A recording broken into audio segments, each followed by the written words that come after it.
Oh, goody. All right, what's going on, everybody? Zombies here again, and today we're back with another Marvel Snap video. So today in this one, we have some OTA balance updates to look at. And there's some pretty sweet ones here. So this is the first weekly OTA update where they're going to be adjusting some numbers on a handful of cards that are either over or underperforming.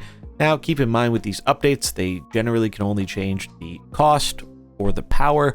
More in-depth effect changes are going to be reserved for full-on patches, but this is a very exciting thing, and I think they're definitely getting things off on the right foot. So, our latest OTA balance update is live, and we've made 4 changes to keep things fresh. First change is Shauna. Shauna was previously a 4/2 on reveal at a random 1-cost card to each location. And now Shauna is a 4/4, so that's a pretty significant bump up in power. This is really nice. I think that they were a little bit careful with Shauna because of pre-nerf Zabu, and even then, she wasn't really that much of a house. I've played with Shauna a bit recently, and I do think her 2 power was a pretty big downside, so maybe adding some extra power to this card will make it see a bit more play, so nice change there. Then we see our first nerf of the batch to Lizard. So Lizard, one of the most played 2-drops in the game, is going from a 5/2 ongoing, -3 power if your opponent has 4 cards here, to a 5/2, or a 2/5, not 5/2, 2/5 ongoing, -4 power if your opponent has 4 cards here. So Lizard himself, without the downside, is still the same, but if your opponent does fill up the lane, you basically are paying a bit higher of a cost for Lizard if you can't guarantee that the opponent's not going to be filling their lane. This seems like a fine change to me. I think Lizard's a really good card, which is why he's played so much. And I do think that maybe making his downside hit a little bit harder is a good thing overall. Plus gives you a little bit more incentive to, let's say, Enchantress it, who is another card we're going to see here in just a minute. But we do have another nerf here. This is to Sandman, a card I think a lot of people have really not been liking recently. And they are changing Sandman's power. So Sandman was a 5/5. Players can only play 1 card a turn. Now Sandman is a 5/3. Players can only play 1 card a turn.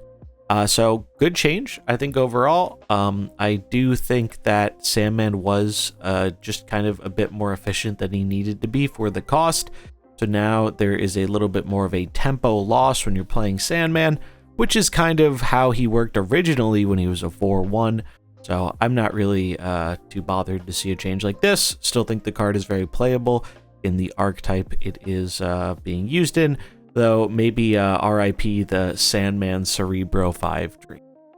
And then last but not least, we have Enchantress. Enchantress is going from a 4/4 on reveal, remove the abilities from all ongoing cards at this location, to a 4/6 on reveal, remove the abilities from all ongoing cards at this location.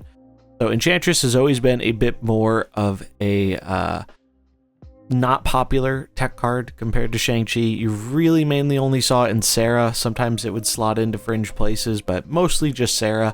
And since it is more narrow in terms of what it hits, I think it's pretty sweet that they're making it a 4/6. Now the tempo loss isn't as bad if you don't have a target to hit. It's kind of like a white queen body. And I think that's pretty good. I think Enchantress is a fun card, powerful card, kind of relevant to the meta we're seeing right now. So I would not be surprised to see her popping into some decks with this change. So overall, 4 changes: Enchantress, Sandman, Lizard, and Shauna. 2 buffs, 2 nerfs. Definitely different than I was expecting. I thought it would be mostly buffs personally, but I'm really not that sad to see the nerfs on here. And I don't think they're going to have a kind of very negative effect on the decks that play those cards, which I think is a good thing if they're not crazy power outliers. So those are the changes. Let me know what you think about it in the comments below. Do you like these changes? Do you not like them? Are there other ones you'd like to see next week? Let me know in the comments. I'm going to be testing out a bunch of stuff with these changes. Shauna is probably the one I'm most excited for, though I do think the Enchantress one is going to be a lot of fun as well. So those are the changes. Let me know what you think in the comments below. If you enjoyed it, remember to like and subscribe, and I'll catch you in the next one. Peace.